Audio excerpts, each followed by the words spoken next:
For today's talk, the communication objective is this.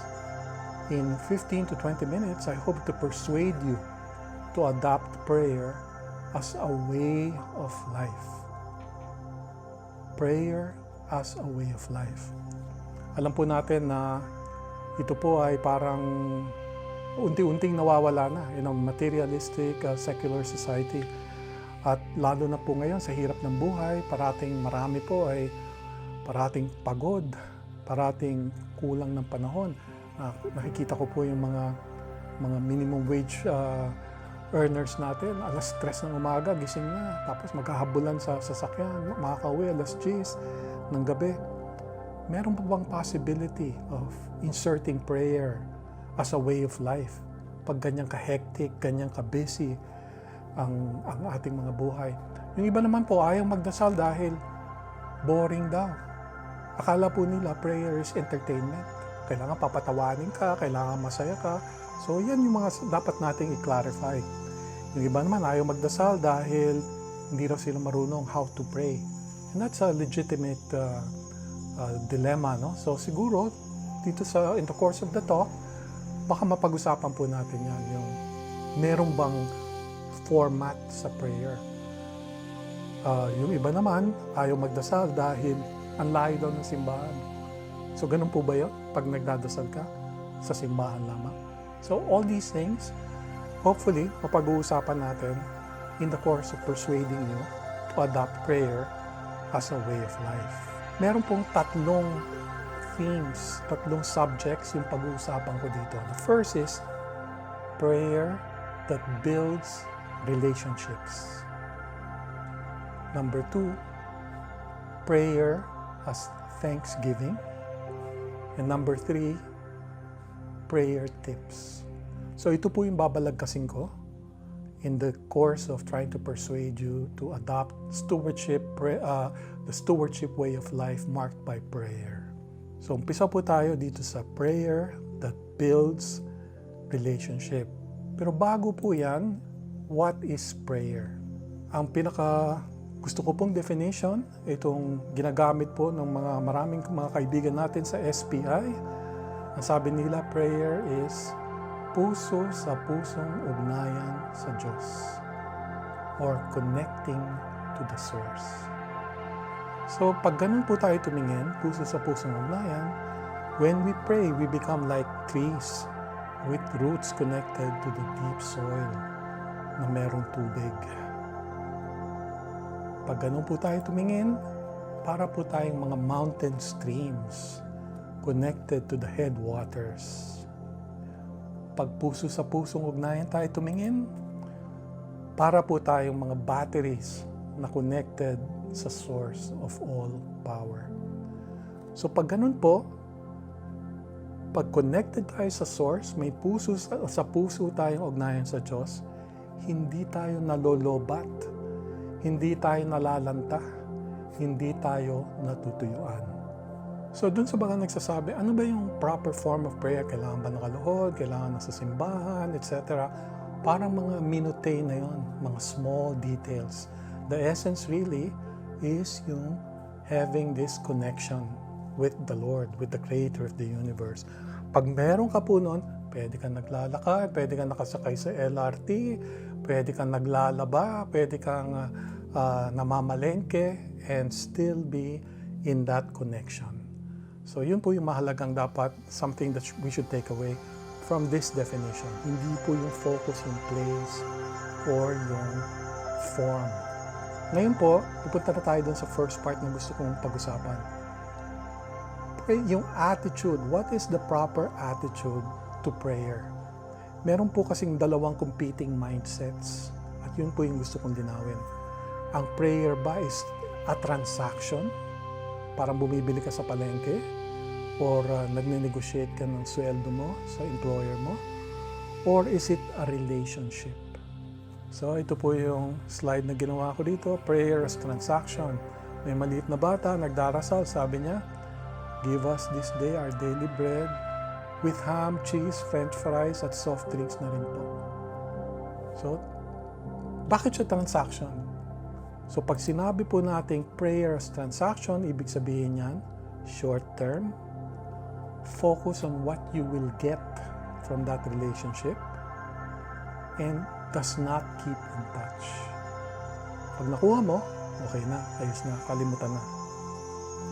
So yan po yung prayer as transaction. Meron din pong prayer as relationship. Ang example pong nilagay ko dito is from Luke. Sabi, Jesus ito, nagsasalita, Father, if you are willing, remove this cup from me, yet not my will, but yours be done. So ibang-iba po ito dun sa transaction. May petition po rin dito, pero it considers the other. Hindi lang siya yung hihingi dun sa isa, na parang one-way relationship. Pag nakuha mo na yun, kalimutan na. Ito po, mas respectful siya dun sa long-term relationship. So pag prayer as a relationship, long-term ang perspective nito. And it is marked by mutual interest. Hindi lang one way. Meron dito yung what can I give in return. At it keeps in touch. Hindi pag nakuha na, kalimutan na. So sabi natin, definition of prayer, puso sa pusong ugnayan sa Diyos. At ang gusto po nating klaseng prayer is not prayer as transaction, but prayer as relationship with God. Sabi po dito, sa nilagay kong quote dito, as one who serves God, you cannot be without prayer. The Lord is near to all them that call on Him. So, ibig sabihin po nito, kailangan alam din po natin ano yung responsibilities natin, ano yung maitutulong natin para dun sa kaharian ng Diyos. Kailangan po alam din natin sino tayo at ano yung pangarap sa atin ng Panginoon. So, hindi lang yan yung for a short-term transaction, long-term relationships to. At pag tinignan mo po, ano yung identity natin? Ang identity po natin ay stewards of creation. Then God said, let us make man in our image after our likeness, and let them have dominion over the fish of the sea, and over the birds of the heavens, and over the livestock, and over all the earth, and over every creeping thing that creeps on the earth. So, ibig sabihin po na ito, ang identity natin ay stewards of all creation. So, to close this chapter, ang transactional versus relational, self-interest versus mutual interest, what I get versus what I can give, thanks and see you later versus always in touch, at focus on quick results versus the relationship. So yan po yung difference. Sana po ang pinopromote nating prayer is yung prayer na relational. Developing a deeper relationship with God. Yung puso sa pusong ugnayan sa Diyos. So sa second part po tayo, pag-usapan po natin yung prayer of thanksgiving. Alam po naman natin, maraming klaseng prayer. Merong prayer of adoration. Ito po yung creature praising the Lord, adoring the Lord. Merong prayer of repentance, remorse of sin, resolution not to sin again, nagmingi ng patawad. At merong prayer of petition. May pangangailangan tayo. May nagkasakit, mag-i-exam, naghahanap ng bagong trabaho. Meron kang need that you're asking the Lord to help fulfill. Pero yung focus po natin ngayon is prayer of gratitude. Thanking the Lord for all the blessings given to us. Ang pinakamahalaga po dyan, una-una, is to see, is to recognize that you've been blessed. Kasi po, pag hindi natin kayang makita how we are blessed, mahirap pong magpasalamat. So, nangyayari po, we go through life totally unaware that we are so blessed. And because we're so ignorant of that, we step on the gifts and the blessings. Or, hindi natin siya na-develop, hindi natin siya na-share sa iba. So, the first step really for prayers of thanksgiving is to recognize that we are all blessed. Ito lang po yung mga examples po ng mga bagay na dapat nagpapasalamat tayo dahil lahat po tayo meron ito. Number one po, yung family and friends. Alam naman niyo po, sa family, ito yung parang first arena where we learn the most important lessons in life. How to love, how to share, how to forgive. Dito po lahat natututunan yan. Yung mga friends naman natin, ito po yung mga napakababa siguro ng quality of life natin pag wala tayo masyadong mga kaibigan. Pero ito po yung isang nabasa ko and I can confirm it with my own personal experience. Wala daw yan sa dami ng kaibigan mo. It all depends on the quality of the relationship with your friends. So siguro, isa o dalawa lang kaibigan mo, okay lang. As long as you have friends. So mahalaga ito dahil they're the ones who accompany us in bad times, in good times. Sila rin magaling din dun sa fraternal correction at saka social improvement. Sila yung magsasabi yung hindi kayang sabihin ng mga iba na mali mo o kakulangan mo. So thank God for friends and family. So yan, dapat pinagdadasal po yan araw-araw. Pangalawa po dito ay yung we should be grateful for our senses. Ito po yung this is how we connect to the world and this is how we enjoy the world and this is how we change the world through senses, no? Sino po sa inyo yung hindi natatouch ng music? Sa sense of sight naman, ako naalala ko yun, yung nakapunta ako sa isang museum and I was face to face with a Van Gogh painting. I was just awestruck and I just stood there for about 5 minutes just enjoying the swirl of colors and the depth of yung mga strokes niya. Sense, thank you. At nakakakita pa tayo. Medyo malabo pero nakakakita pa rin tayo. So thank God for senses. Itong pangatlo po rito, hindi po ito pagkakamali. We should thank God for disappointments and failures.